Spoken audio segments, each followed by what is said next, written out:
اللہ الرحمن الرحیم۔ اس زمانے میں اپنے ایمان کو اچھی اور بہترین حالت میں رکھنے کے لیے بالخصوص اور ہر زمانے میں بالعموم مسلمان کو اپنے سلف صالحین کے حالات سے آگاہی کی ضرورت ہے۔ انسانی فطرت ہے کہ جب وہ اپنے آپ کو کسی کام میں اکیلا محسوس کرتا ہے تو وہ گھبراہٹ اور بے چینی کا شکار ہو جاتا ہے۔ وہ چاہتا ہے میں کوئی ایسا کام کروں جو بہت اچھے لوگ بھی کرتے ہوں، ایسی کوئی مثال اس کے سامنے نہ ہو، دنیا میں وہ اکیلا ہو، ساری دنیا کا رخ الگ ہے، وہ الگ رخ اپنائے۔ تو ایسے میں یا وہ کام کرتا نہیں یا وہ کام کرتا ہے تو دل سے نہیں کرتا، کم ہمتی کے ساتھ کرتا ہے، یا پھر یہ ہے کہ مستقل مزاجی سے نہیں کر سکتا۔ کب تک وہ روٹین کے خلاف چلتا رہے گا؟ ہمارے معاشرے میں جو نیکیوں کے رجحان میں خلل ہے، اس کے اسباب میں سے ایک یہی بڑا سبب ہے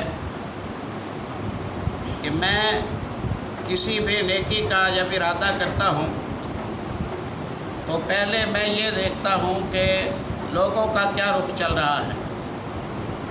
جب لوگوں کا رخ اس پر مجھے نظر نہیں آتا تو میں کہتا ہوں چھوڑو پرے، جب ساری دنیا جس طرف جا رہی ہے میں ان سے ٹکرا تھوڑی سکتا ہوں۔ سب جھوٹ بولتے ہیں، میں اکیلا سچ بولوں گا تو کون سا اس سے انقلاب آ جائے گا؟ سب خیانت کرتے ہیں، میں اکیلا بددیانتی سے محفوظ رہوں گا تو اس سے کیا ہو جائے گا؟ سب مکسنگ کرتے ہیں، غلط بیانیاں کرتے ہیں، رخ اسی طرح چل رہا ہے، میرے اکیلے سے کیا ہو جائے گا؟ کوئی انقلاب تھوڑی آ جائے گا، چھوڑو پرے میں بھی نہیں۔ یہ حوصلہ شکنی کی بڑی صورت ہے جو ہمارے درمیان موجود ہے۔ اس کا حل یہ ہے کہ مسلمان کو عظیم ہستیوں کے کردار کے متعلق آگاہ کیا جائے، وہ اس زمانے کے لوگوں کے ساتھ جڑا ہوا ہو، ان کے ساتھ تعلق میں ہو، ان کے حالات جانتا ہو، ان کے واقعات کو جانتا ہو، پھر یہ تسلی میں رہے گا، پھر اسے اطمینان ہوگا کہ میں جس راستے پر چل رہا ہوں یہ راستہ تو اللہ کے پیاروں کا راستہ ہے، یہ راستہ تو اللہ کے خاص اور خاص لوگوں کا راستہ ہے۔ اس لیے کیا فرق پڑتا ہے کہ دنیا کوئی کام کرتی ہے یا نہیں کرتی؟ میرا کام ٹھیک ہونا چاہیے، اس لیے مجھے اس بات سے پریشان ہونے کی ضرورت نہیں ہے۔ پیارے بھائیوں، یہی وجہ ہے جس وجہ سے آپ دیکھتے ہیں کہ قرآن پاک کی مکی صورتوں میں پچھلی قوموں کے اور انبیاء کے واقعات اللہ نے نبی صلی اللہ علیہ وسلم کو اور مسلمانوں کو سنائے، پچھلی قوموں کے حالات بتائے ہیں، فلاں نبی پر یہ حالات گزرے، فلاں پر یہ حالات گزرے، فلاں پر یہ حالات گزرے۔ نبیوں کی بیماریوں کا تذکرہ، نبیوں کے فقر کا بعض دفعہ تذکرہ، نبیوں کی مشکلات کا تذکرہ، نبیوں کے ساتھ قوموں کی دشمنی کا تذکرہ، نبیوں کی جنگوں کا تذکرہ قرآن پاک میں ملتا ہے۔ یہ اسی لیے سنایا گیا اس زمانے میں کہ اس زمانے کے مسلمان اپنے آپ کو اکیلا نہ محسوس کریں۔ ما نثبت به فؤادک، ہم یہ قصے اور یہ واقعات سنا کر آپ کے دل کو تسلی دیتے ہیں، آپ کے ساتھیوں کے دل کو تسلی دیتے ہیں۔